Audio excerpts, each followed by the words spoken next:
तर hello guys, माझं नाव पूनम आणि माझ्या यूट्यूब चॅनलमध्ये तुमचं स्वागत आहे.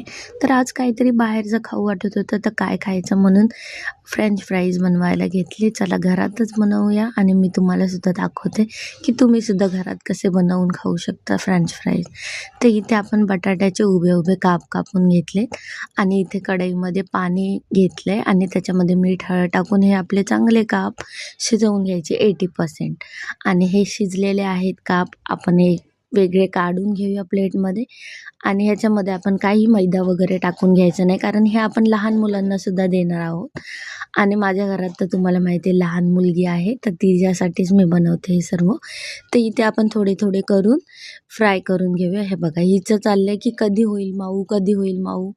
तर हे इथे झालेले सुद्धा आहेत आणि हे अशा प्रकारे चांगले क्रिस्पी करून घ्यायचे आणि हे काढून घ्यायचे एका वेगळ्या डिशमध्ये. आणि हे बघा, मी सेकंड पण टाकलं आहे फ्राय करायला. असे मी 3 पार्टमध्ये टाकले होते आणि हे चांगले शिजले आहेत.